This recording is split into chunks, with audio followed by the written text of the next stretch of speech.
In the fall of 1841, somewhere in the wooded hills of central Virginia, a discovery was made that would forever change our understanding of the depths of human evil. 53 children, ranging in age from 5 to 17, were found chained in a cellar beneath what appeared to be an ordinary farmhouse. The children did not resemble one another, they spoke different languages, and when questioned, they could only whisper one name through their tears: Mother Abigail. The local magistrate's report, buried for over a century in the Albemarle County archives, described scenes so disturbing that 2 of the investigating officers resigned their posts within a month. What makes this case truly chilling is not just the horror of what was found, but the gruesome revelation that Abigail Finch had been operating her twisted enterprise for nearly 3 decades undetected. The children called her Mother, but the truth behind that title would prove to be far more sinister than anyone could have imagined. Before we continue with the story of the Finch family and their unspeakable secrets, I want to ask you something important. This channel isn't for everyone, only for the bravest souls who dare to confront the darkest chapters of American history. If you've made it this far, you're not like most people. You understand that some truths are too horrible to be ignored, no matter how much they disturb us. So, hit that subscribe button and join our community of true mystery seekers. And tell me in the comments, what state are you listening from?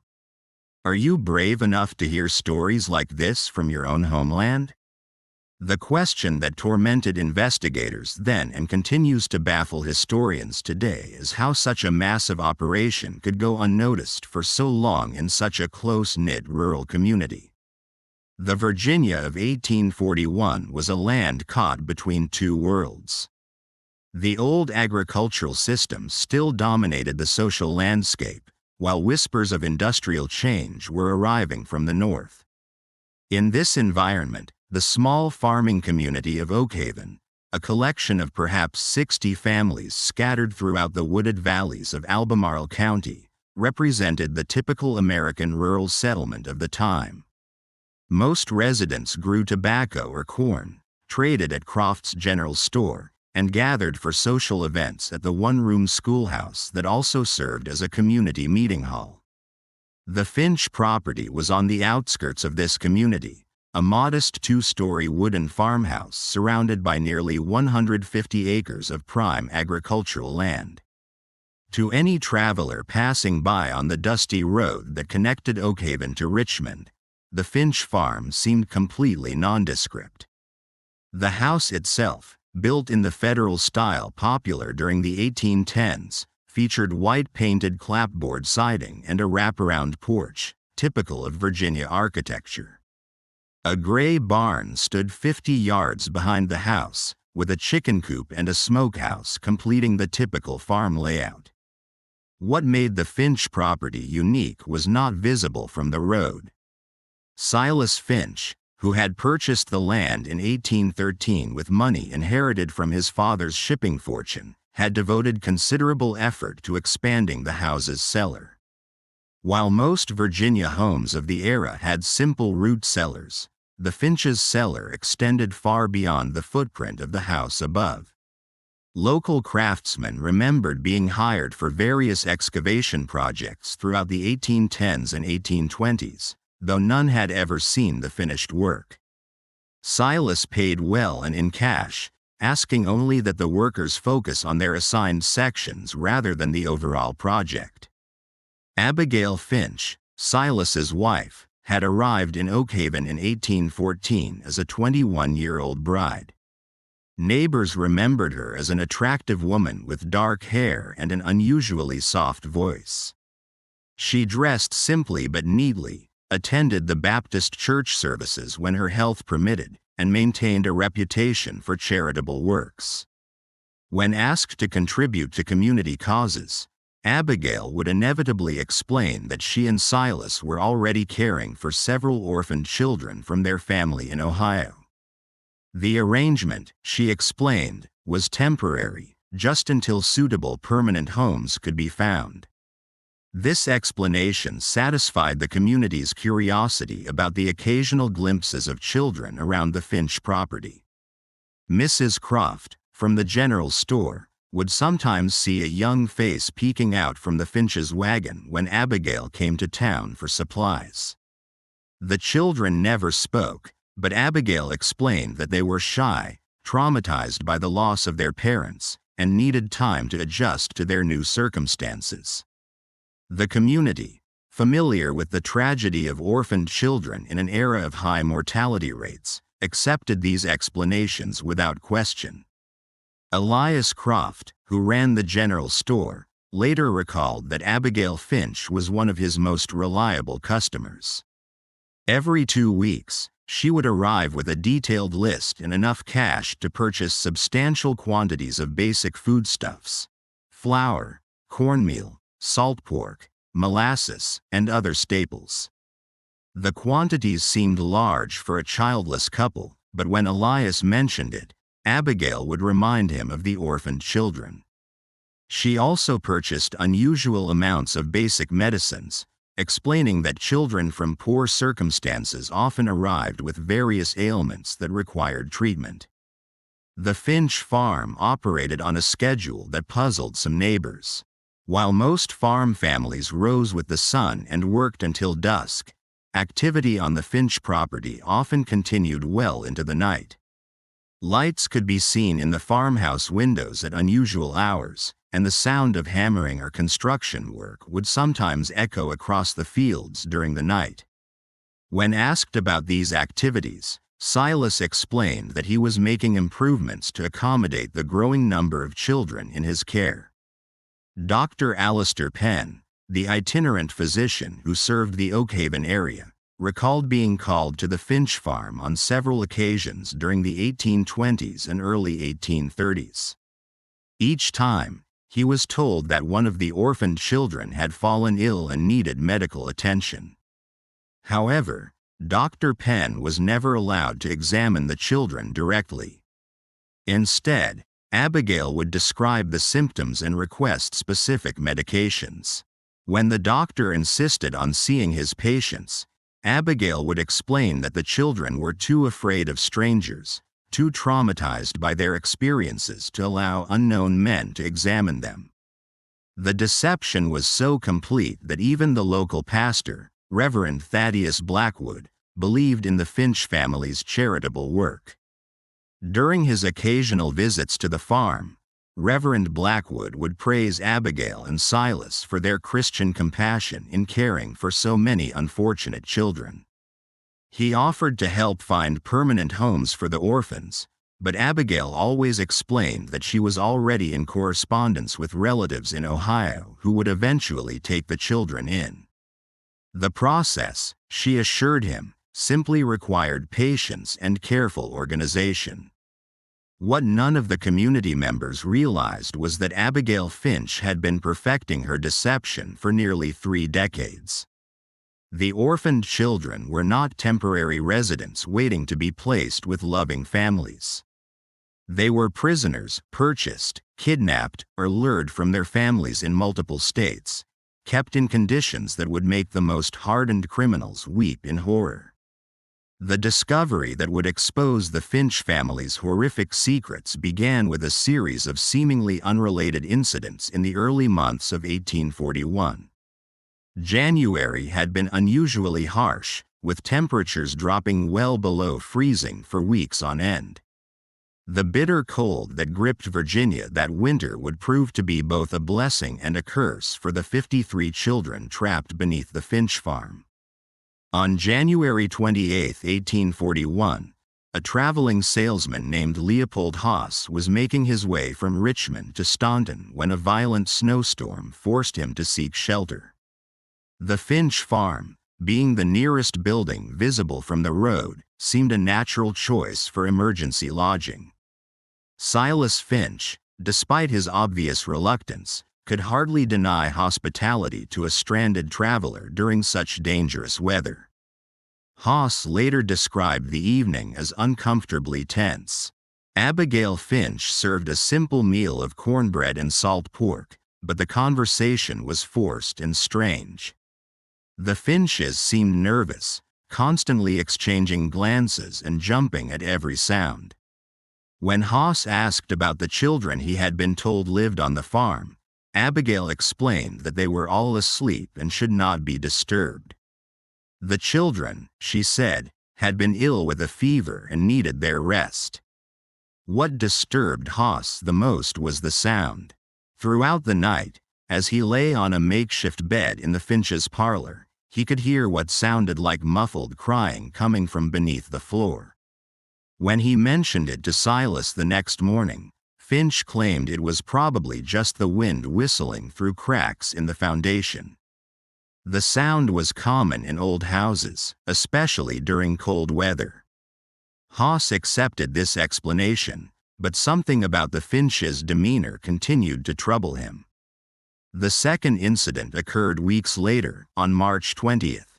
Bridget O'Connell, a young Irish immigrant traveling with her family to find work in the tobacco fields around Richmond, became separated from her group during a river crossing. Exhausted and frightened, she made her way to the Finch farm. As night fell, Abigail Finch took her in, offering her food and shelter. Bridget was never seen alive again. When her family reported her missing to the Richmond sheriff, they described her last known location and the direction in which Bridget was heading. A search party was organized, but the vast wilderness of Virginia made it nearly impossible to find a single missing person.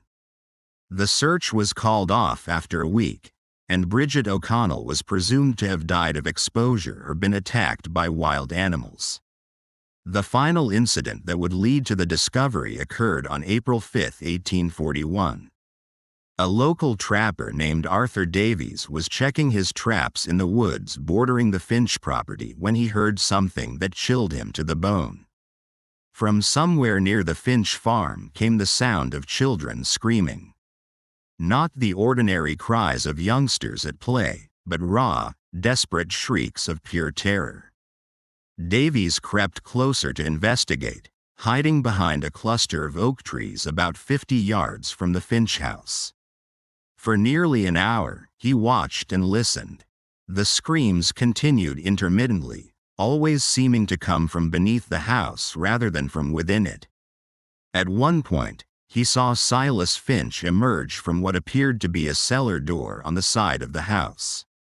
Finch looked around nervously and then disappeared back underground. When Davies reported what he had witnessed to his neighbors, opinions were divided.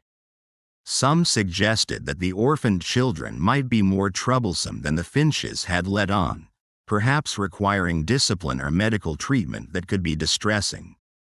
Others, however, began to recall odd details that had not seemed important before. The unusual quantities of food Abigail Finch purchased, the strange sounds neighbors occasionally heard at night, the fact that none of the supposed orphans had ever been seen in town or at community gatherings. Sheriff Elias Thorne, a veteran lawman who had served Albemarle County for over a decade, initially dismissed the concerns as neighborhood gossip. However, when Arthur Davies approached him directly and insisted on filing a formal complaint, Thorne agreed to investigate. The law required him to follow up on reports of possible child abuse, regardless of his personal opinion of the accusers. On the morning of April 10, 1841, Sheriff Thorne rode to the Finch farm accompanied by his deputy, Isaac Reed. They arrived just after dawn, expecting to conduct a routine inspection that would put the community's rumors to rest. Abigail Finch met them at the door, her demeanor calm and welcoming. She invited the officers in for coffee and expressed her concern about the gossip that had been circulating in the community. The conversation began normally. Abigail again explained about the orphaned children, showed the officers letters she claimed to have received from relatives in Ohio, and offered to arrange for the children to meet Sheriff Thorne once they had recovered from their recent illness. Everything seemed perfectly reasonable until Deputy Reed asked to use the outhouse. As Reed walked around the side of the house, he noticed something that made his blood run cold.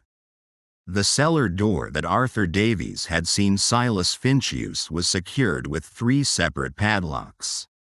Thick chains were wrapped around the door handles, and the wood around the locks showed signs of desperate scratching, as if someone had tried to claw their way out from inside.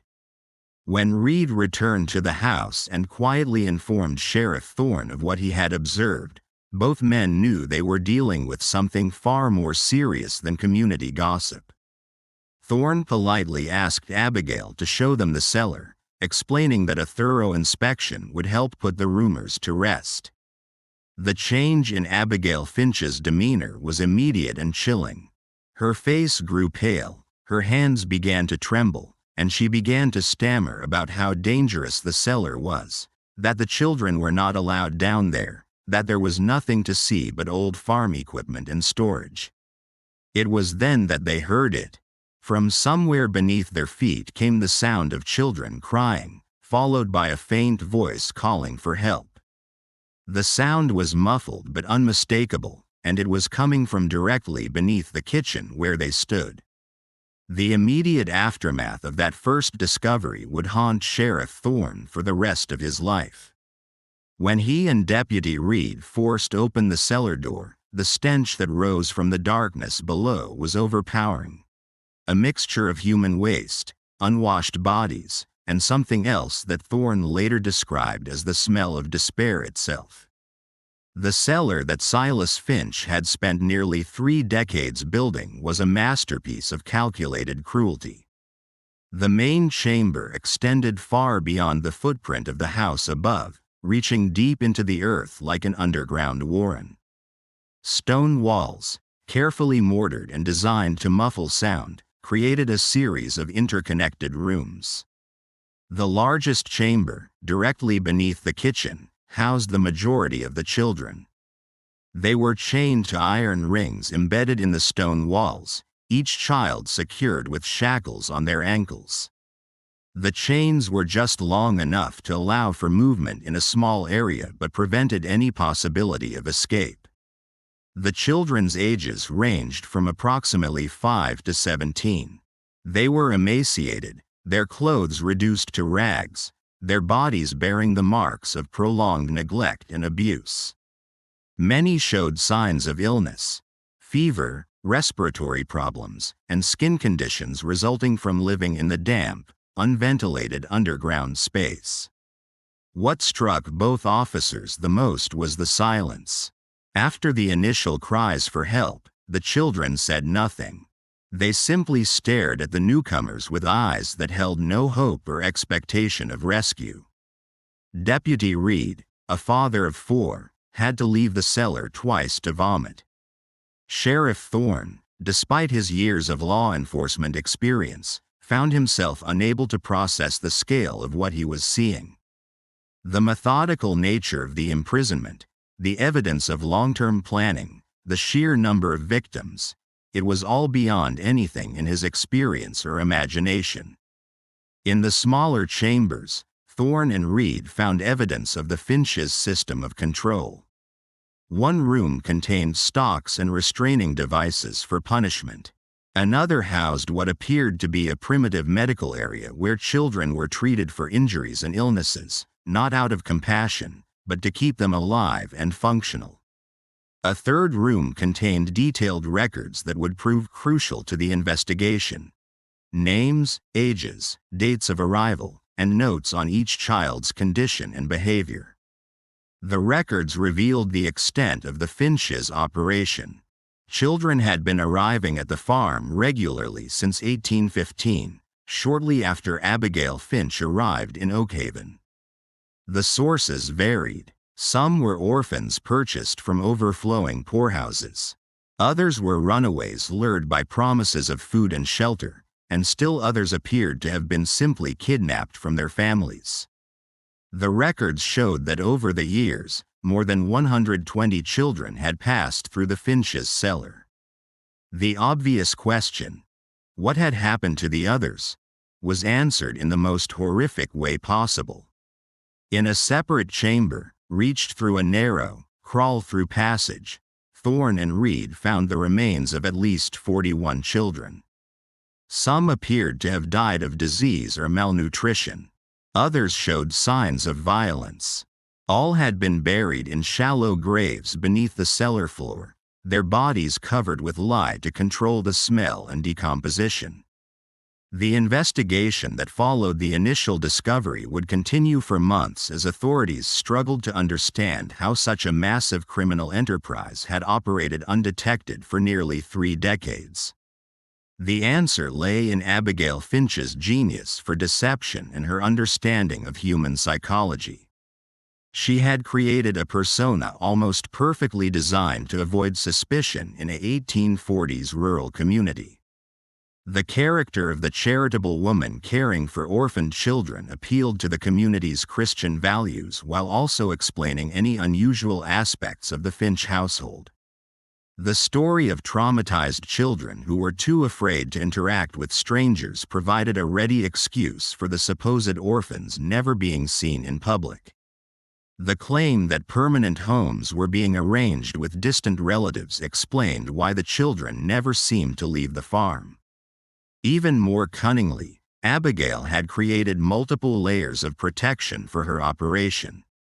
The children were taught to call her mother, ensuring that if anyone overheard them, it would sound like a natural family relationship. The few times that children had been seen by outsiders, they had been carefully coached to remain silent and appear shy rather than terrified. The substantial food purchases were explained by the presence of multiple children, while the medical supplies were justified by the supposed poor health of the young orphans. The physical setup of the operation was equally well planned. The construction of the cellar had been spread out over many years, with different workers handling different aspects of the project. No single craftsman had ever seen the complete design or understood the true purpose of the modifications. The soundproofing was effective enough that even close neighbors rarely heard anything suspicious. And when they did, the sounds could be explained away as ordinary farm activities or the normal noise of children playing. Perhaps most disturbing was the system of psychological control Abigail had developed. The children were told that they had been abandoned by their families, that no one was looking for them, and that the outside world was dangerous and hostile. Those who behaved properly were given food and slightly better living conditions. Those who caused trouble were subjected to punishments that served as an example to the others. Over time, most of the children came to accept their captivity as simply the way their lives were meant to be. The community's reaction to the discovery was one of shock and utter disbelief.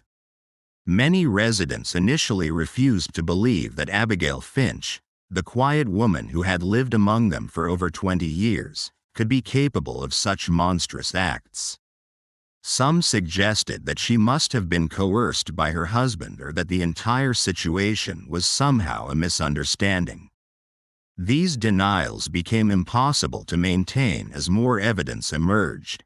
The detailed records found in the cellar included not only information on the children but also correspondence with criminal contacts in other states.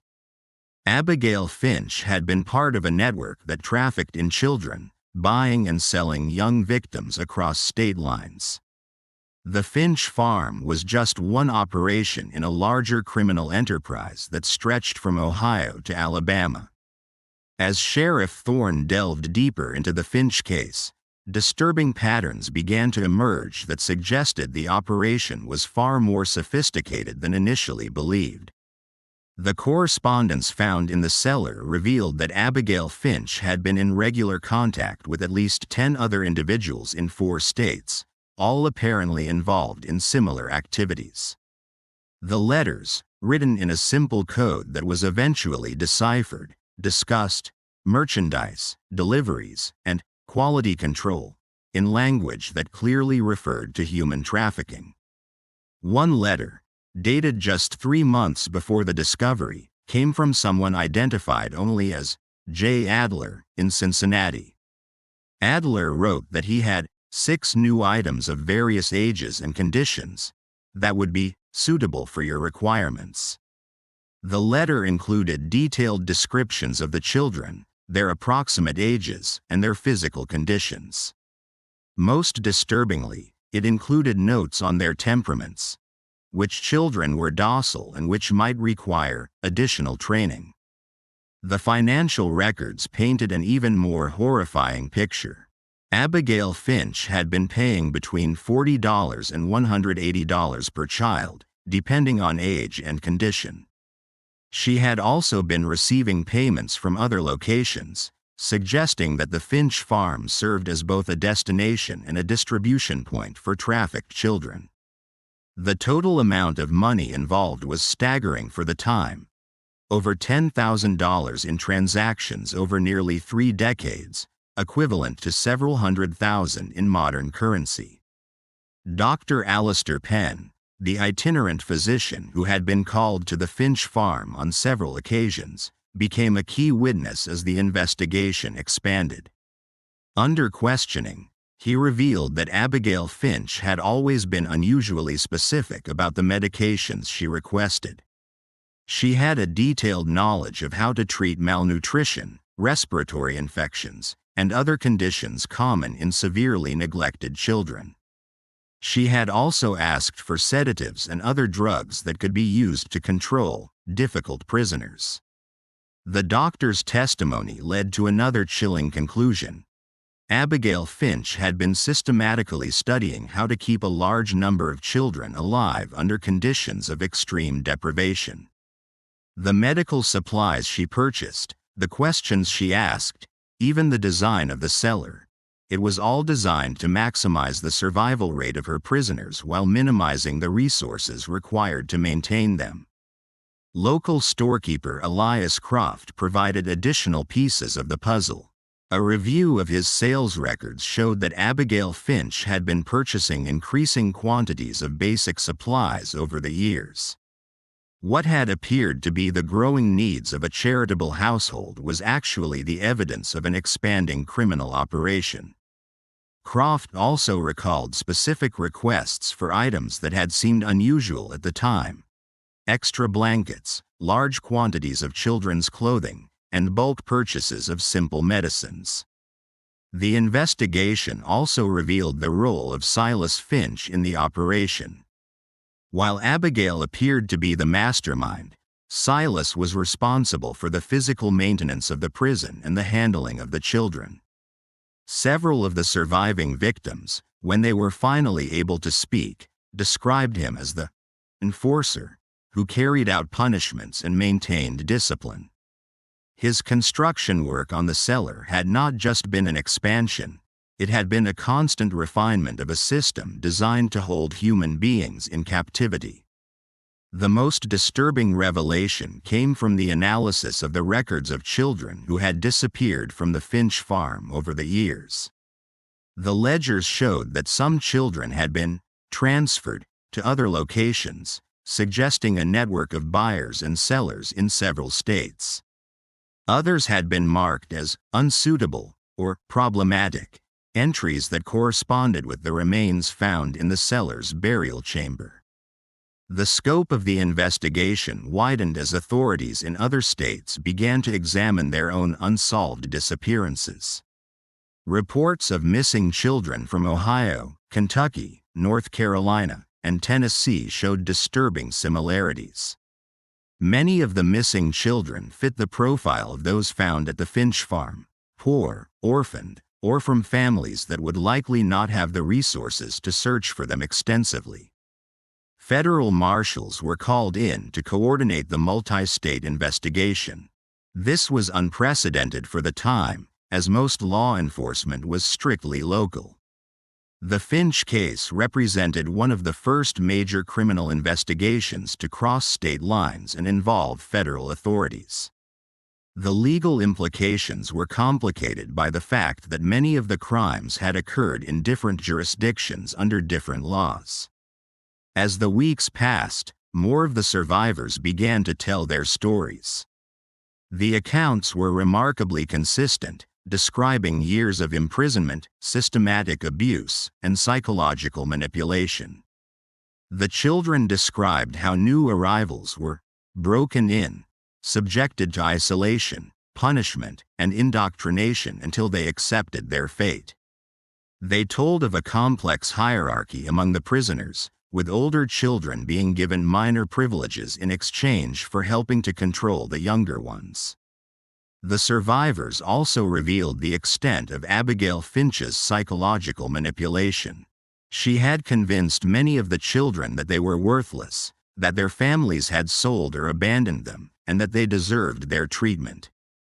Some of the older children, who had been imprisoned for years, were initially resistant to rescue efforts because they had been conditioned to believe that the outside world was even more dangerous than their captivity. The investigation uncovered evidence of Finch's methods for acquiring victims. She had developed relationships with corrupt officials at poorhouses and orphanages who would provide her with children in exchange for payments. She had also cultivated contacts among criminal elements in major cities who could identify vulnerable children, runaways, street orphans, and others who would not be immediately missed. Perhaps most chillingly, the records showed that the Finch's operation had been expanding in recent years. The number of children being held had increased, and there were plans in the correspondence to establish similar facilities in other locations. The discovery at the Finch farm had apparently disrupted a criminal enterprise that was on the verge of becoming a much larger operation. The breakthrough that would lead to the full exposure of the Finch network came from an unexpected source. Among the surviving children was a girl named Sarah, approximately 15 years old, who had been held longer than any of the others. Unlike the other children who had been broken by their ordeal, Sarah had maintained a spark of defiance and a remarkable memory for detail. Sarah had been abducted from her family's farm in Ohio in 1835 when she was just 9 years old. She remembered everything about her capture: how a woman claiming to be a distant relative had arrived at their farm, how she had been lured away with promises of candy and a ride to town, how she had woken up in chains in the Finch's cellar. Most importantly, she remembered every conversation she had overheard between Abigail Finch and the various visitors who had come to the farm over the years. Sarah's testimony revealed that the Finch operation was just one part of a much larger network. She had heard Abigail discuss other farms, other locations where children were being held. She remembered names, dates, and details about shipments of children being moved between different facilities. Her information provided law enforcement with their first complete picture of the scope of the criminal enterprise. The most significant revelation came when Sarah described a visit that had occurred just 2 weeks before the discovery. A well-dressed man had arrived at the farm in an expensive carriage, accompanied by 2 other men. Sarah had been selected along with 3 other children to be inspected by the visitors. The man had examined them carefully, checking their teeth, their muscle tone, and their overall health like a buyer evaluating livestock. The visitor had ultimately decided not to purchase any of the children, complaining that they were too damaged for his purposes. However, he had left behind a letter containing detailed specifications for the type of children he wanted to purchase. The letter, which was found among Abigail Finch's papers, outlined the requirements for children of specific ages, physical characteristics, and temperaments. The language was cold and businesslike, speaking of human beings as commodities to be bought and sold. The letter was signed L. Devereaux and included a return address in Savannah, Georgia. When authorities investigated, they discovered that Lucius Devereaux was a wealthy cotton baron who had been purchasing children for years, ostensibly as household servants, but in reality for purposes that the investigation would reveal were even more sinister than the Finch operation. The Devereaux connection opened up an entirely new dimension of the case. Southern landowners, it appeared, had been using the child trafficking network to acquire laborers who would be completely under their control. Unlike enslaved individuals who had some legal protections and whose disappearance might be noticed, the trafficked children could be worked to death with no legal consequences. They had no families to search for them, no legal status to protect them, and no hope of escape. The investigation into the Devereaux connection revealed that several other prominent Southern families had been involved in similar purchases. The children were being used not just as laborers, but also as subjects for medical experiments, as targets for violent entertainment, and for purposes that investigators found too disturbing to fully document in their official reports. As the scope of the criminal network became clear, the investigation faced growing resistance from powerful interests. Several of the families involved in purchasing children had significant political connections and substantial resources to protect themselves. Threats began to be made against investigators, witnesses, and even the surviving children. Sheriff Thorne received anonymous letters warning him to drop the investigation. Deputy Reed was attacked by unknown assailants while walking home from work. Dr. Penn found that his medical practice was suddenly boycotted by several prominent patients. The pressure was clearly designed to intimidate law enforcement and prevent the full extent of the network from being exposed. The situation became even more dangerous when one of the surviving children, a boy named Daniel who had been providing crucial testimony, disappeared from the temporary shelter where he was being housed. A search was conducted, but Daniel was never found. The message was clear. Those who cooperated with the investigation would face severe consequences. Despite the intimidation, the investigation continued. Federal marshals provided additional security for key witnesses and investigators. The surviving children were moved to more secure locations, and armed guards were posted at the Finch farm to protect the physical evidence. The case had become a test of whether the American legal system could function when faced with crimes involving wealthy and powerful perpetrators. The pressure reached its peak when Abigail Finch herself was found dead in her cell. The official cause of death was ruled a suicide, but the circumstances were suspicious. Finch had been scheduled to testify about the full extent of the criminal network, including the names of all her contacts and customers. Her death removed the investigation's most important witness and the source of information on the wider conspiracy. The mysterious death of Abigail Finch sent a shockwave through the investigation team. If powerful interests were willing to eliminate key witnesses, then no one involved in the case was safe. The investigation had uncovered a criminal enterprise so vast and so well connected that it posed a threat to some of the most prominent families in American society. Just when it seemed that the investigation might be derailed by intimidation and violence, an unexpected development changed everything. A former employee of Lucius Devereaux, motivated by guilt over what he had witnessed, came forward with evidence that would blow the case wide open. The employee, a man named Jonah Clark, had worked as an overseer on the Devereaux plantation and had detailed knowledge of the children who had been purchased from the Finch network. Clark brought with him documents that proved the connection between the Finch operation and the Southern buyers. Most importantly, he had witnessed the fate of many of the children who had been sold to the plantation owners.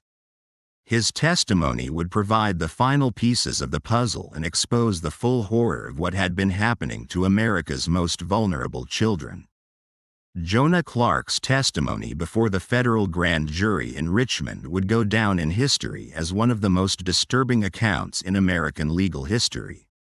Clark, a man in his 40s with weathered hands and haunted eyes, had worked for Lucius Devereux for over a decade. What he had seen on the Devereux plantation and what he revealed about the fate of the Finch children shocked even the seasoned investigators who thought they had understood the scope of the criminal enterprise. Clark described how the Devereux plantation operated with two separate systems. The main plantation used enslaved labor for cotton production, operating under the typical, if brutal, economic model of Southern agriculture. However, Devereux had also established what Clark called the experimental quarters, a separate facility where the trafficked children were held for purposes that had nothing to do with agricultural production.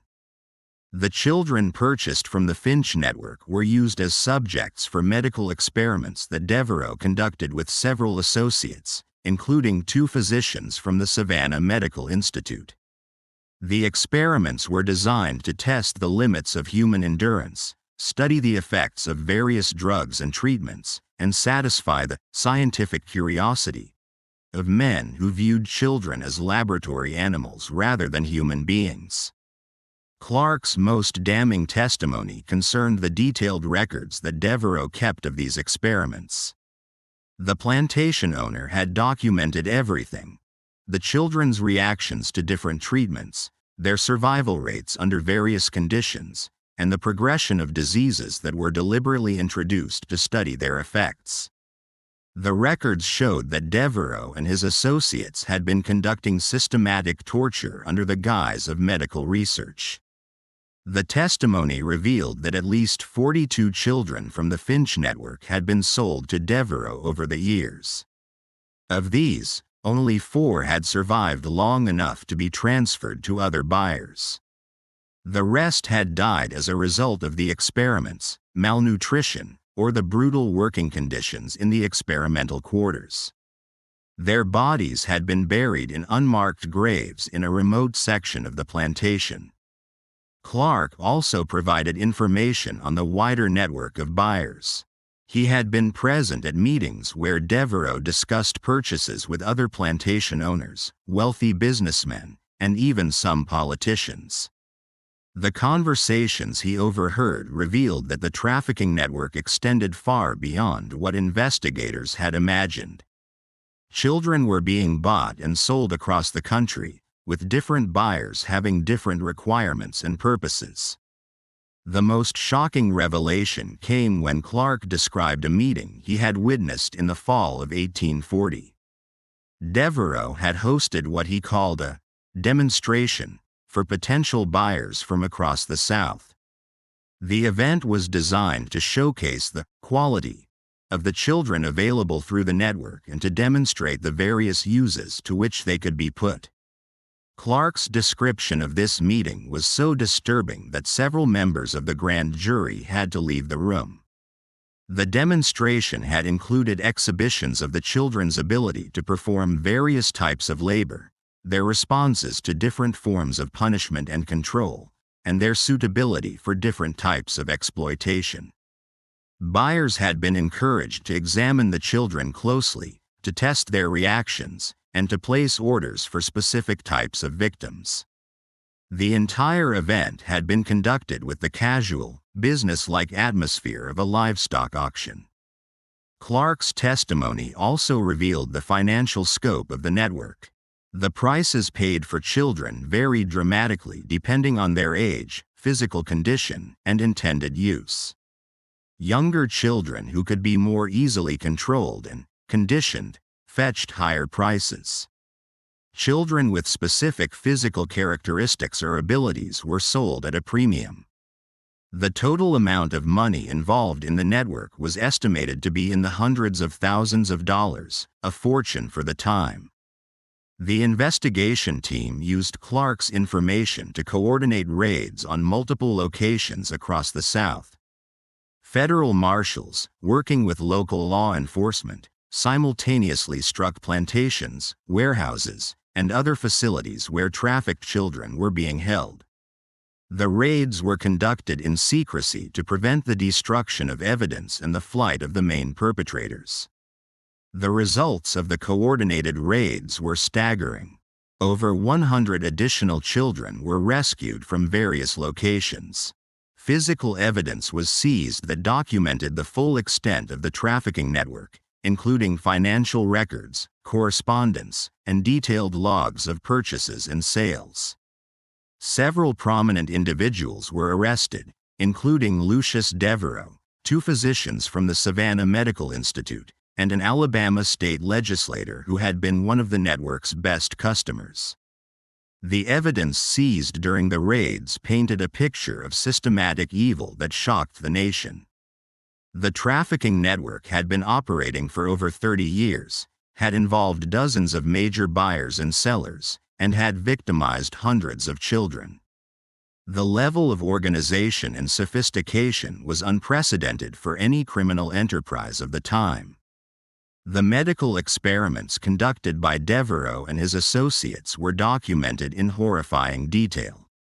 The records showed that the experimenters had deliberately infected children with diseases to study their progression, had tested various poisons and toxins, and had performed surgical procedures without anesthesia or proper medical training.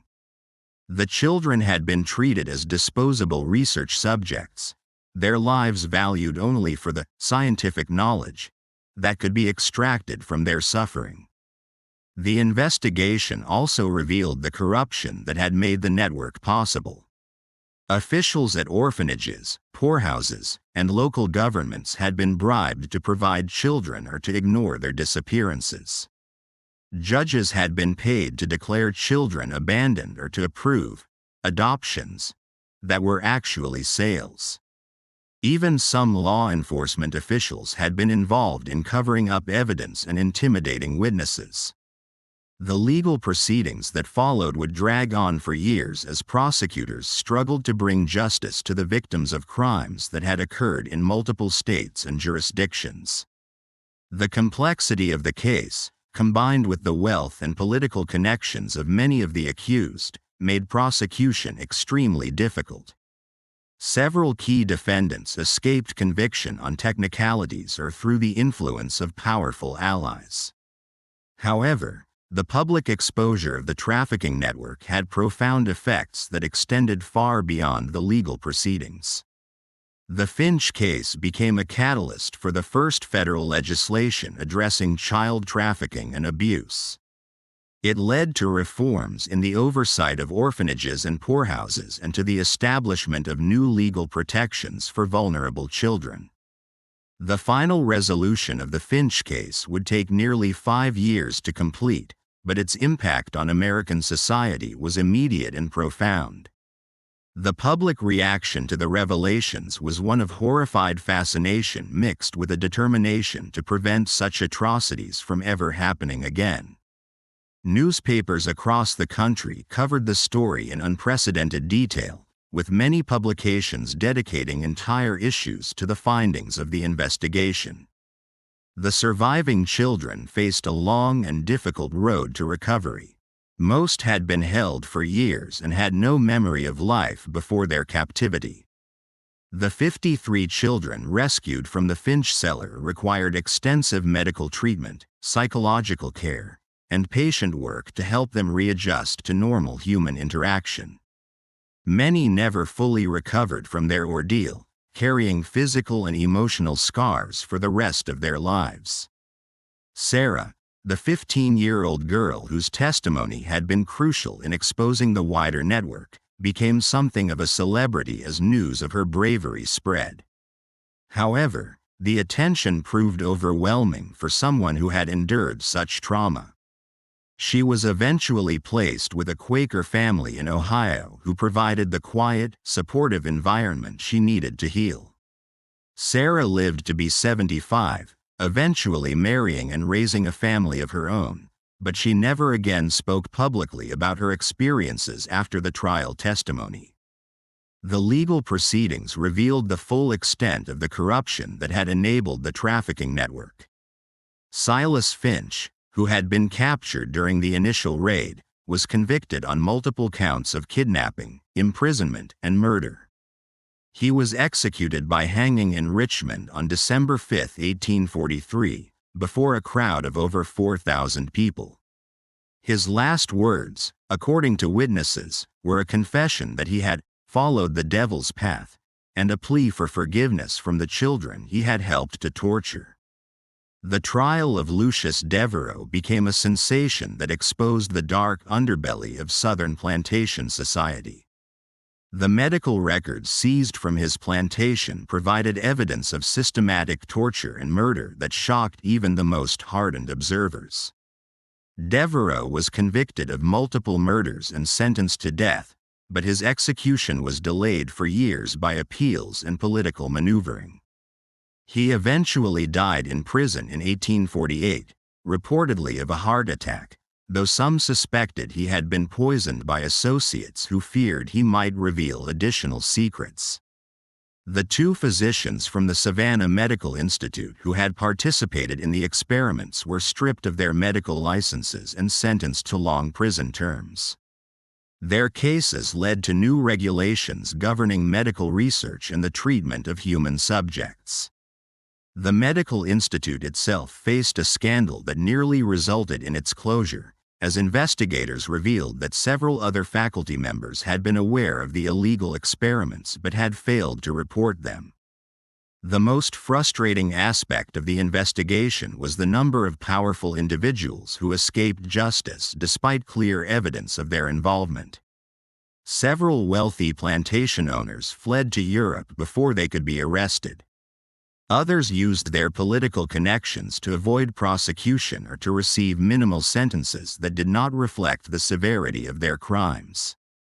An Alabama state legislator who had been one of the network's top customers was censured by his legislature but never faced criminal charges. The financial investigation revealed that the trafficking network had generated enormous profits for its organizers. Abigail Finch alone had amassed over $15,000 in profits over her nearly 30-year operation, a sum equivalent to several $100,000 in modern currency. Much of this money was never recovered, as it had been invested in legitimate businesses or hidden in accounts that investigators were unable to trace. The Finch farm itself became a symbol of the horrors that had been uncovered. The property was seized by the government and eventually sold at auction, but no one wanted to live in a place associated with such evil. The house was torn down in 1852, and the cellar was filled in with concrete and permanently sealed. A small cemetery was established on the site to commemorate the children who had died there, though most of their names were never known. The case led to major reforms in child welfare and protection. Virginia passed the first comprehensive child protection laws in American history, establishing government oversight of orphanages and requiring background checks for anyone seeking to adopt or care for large numbers of children. Other states quickly followed with similar legislation, creating the foundation of modern child welfare systems. The federal government also responded with new laws addressing interstate crime and human trafficking. The Finch case had demonstrated the limitations of state-by-state law enforcement when dealing with crimes that crossed jurisdictional lines. The new federal statutes gave marshals expanded authority to investigate and prosecute trafficking cases, setting precedents that would prove crucial in later developments in criminal justice. Perhaps most importantly, the case changed the public consciousness about the vulnerability of children and the need for systematic protection. The romantic notion of the charitable individual caring for orphaned children was replaced by a more realistic understanding of the need for institutional oversight and legal safeguards. The phrase, "another Finch case," entered common usage as a warning about the potential for abuse in situations involving vulnerable children.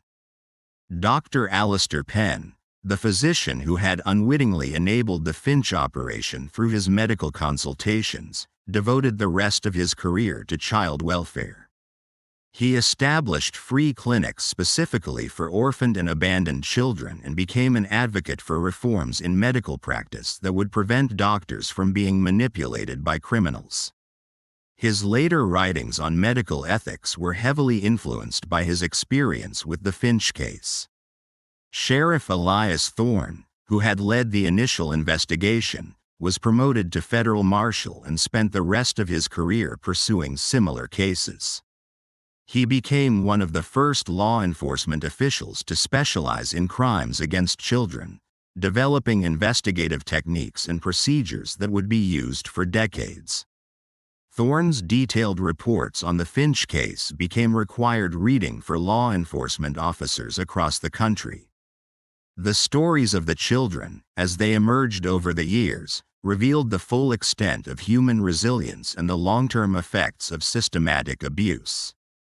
Some, like Sarah, were able to build relatively normal lives with the right support and care.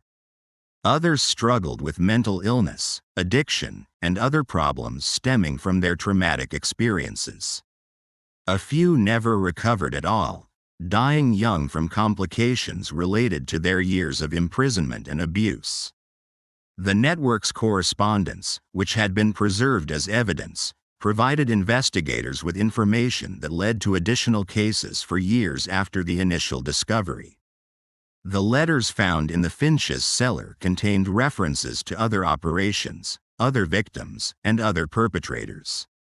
Some of these leads resulted in successful prosecutions, while others led to dead ends or to situations where too much time had passed to gather sufficient evidence.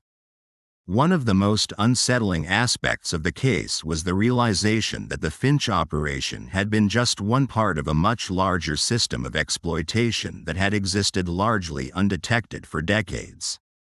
The investigation revealed that similar networks had operated in other parts of the country, that children had been bought and sold as commodities throughout American history, and that the legal and social systems had been inadequate to protect the most vulnerable members of society. The case also highlighted the role of community responsibility in preventing such atrocities. The residents of Oakhaven, who had lived for 20 years next to one of the most horrific crime scenes in American history, struggled with guilt and self-examination. How had they not seen what was happening? What signs had they overlooked or ignored? Could they have prevented the suffering if they had been more vigilant or suspicious? These questions led to broader discussions about the obligation of communities to watch out for their most vulnerable members. The Finch case became a cautionary tale about the dangers of accepting explanations without investigation, of respecting privacy when that respect allows for abuse, and of assuming that respectable appearances guarantee moral behavior. The legacy of the Finch case extended far beyond the immediate legal and social reforms it inspired. The detailed documentation of the investigation, including the correspondence, financial records, and testimony, became an invaluable resource for understanding the history of crime and exploitation in America. Historians, criminologists, and social reformers would study the case for generations, using it to understand how systematic evil could flourish in seemingly normal communities. In the end, the Finch family's reign of terror was brought to an end not by sophisticated police work or advanced investigative techniques, but by the simple courage of ordinary people who refused to ignore the obvious signs of trouble. The decision of Arthur Davies to report what he had heard, the willingness of Sheriff Thorne to take the community's concerns seriously, and the determination of Sarah to testify despite her trauma. These individual acts of moral courage were what ultimately exposed one of the most horrific criminal enterprises in American history. The cellar where 53 children were found in chains has been sealed for over a century. But the echoes of their suffering continue to remind us of the importance of vigilance, courage, and compassion in protecting those who cannot protect themselves. The Finch case stands as a testament to both human evil and a reminder of the power of individual conscience to overcome even the most entrenched systems of exploitation and abuse. If this story has given you chills, you understand why these dark chapters of American history must never be forgotten. Just when we thought we'd seen it all, the horror in places like the Finch Farm deepens our understanding of how evil can hide behind respectable facades. If this story is giving you chills, share this video with a friend who loves dark mysteries, hit the like button to support our content, and don't forget to subscribe so you never miss stories like this. Let's uncover together what other secrets lie buried in America's past. This mystery shows us that evil often wears the mask of respectability and that the most horrific crimes can be committed by those who seem most normal to their communities. What do you think of this story? Do you believe everything was revealed, or are there still secrets buried in the hills of Virginia? Leave your comment below. If you enjoyed this tale and want more horror stories like this, subscribe, hit the notification bell, and share with someone who loves mysteries. The darkness of America's history has many more secrets to reveal, and we'll be here to uncover them all. See you in the next video.